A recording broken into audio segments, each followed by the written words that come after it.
नमस्कार दोस्तों, मैं मनोज सोनकर आपका स्वागत करता हूं मेरे YouTube चैनल असली दुनिया में, जहां हम आपके लिए लेकर आते हैं भारत की प्राचीन, पौराणिक और अनमोल कथाएं। आज हम आपको सुनाने जा रहे हैं छत्तीसगढ़ के आरंग की भूमि पर भगवान श्री राम और श्री कृष्ण के आगमन की अद्भुत कथा, जो भक्ति, त्याग और प्रेम का प्रतीक है। श्री राम का आगमन, वनवास की कथा।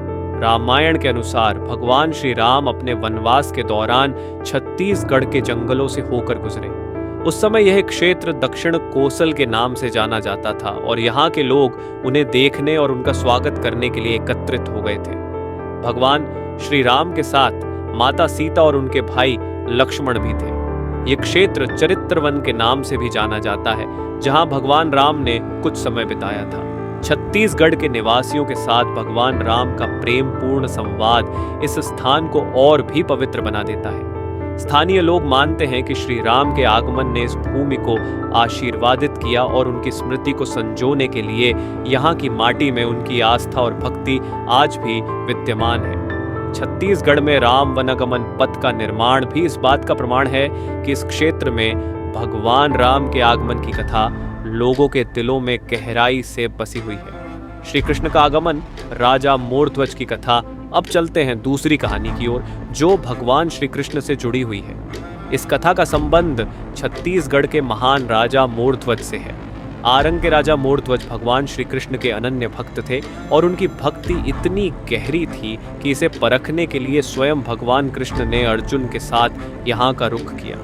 भगवान श्री कृष्ण और अर्जुन ने साधु का रूप धारण कर राजा मोरध्वज के दरबार में प्रवेश किया। साधु के वेश में आए श्री कृष्ण ने राजा से उनके पुत्र का बलिदान मांग लिया।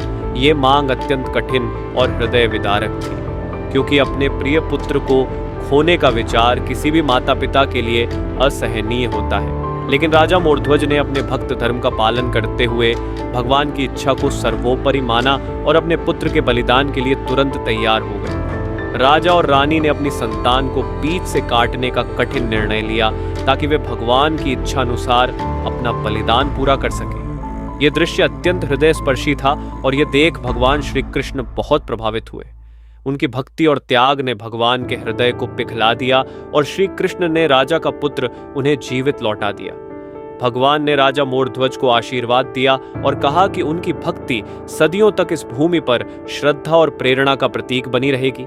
आरंग का धार्मिक और सांस्कृतिक महत्व, दोनों महान देवताओं के आगमन के कारण आरंग का यह स्थान आज भी छत्तीसगढ़ में एक पवित्र तीर्थ स्थल माना जाता है। आरंग के मंदिरों में आज भी भगवान श्री राम और श्री कृष्ण की स्मृति को जीवित रखा गया है और इस भूमि पर उनकी लीलाओं की कथा सुनाई जाती है। छत्तीसगढ़ के लोग आज भी श्री राम और श्री कृष्ण की इन घटनाओं को श्रद्धा और भक्ति के साथ स्मरण करते हैं।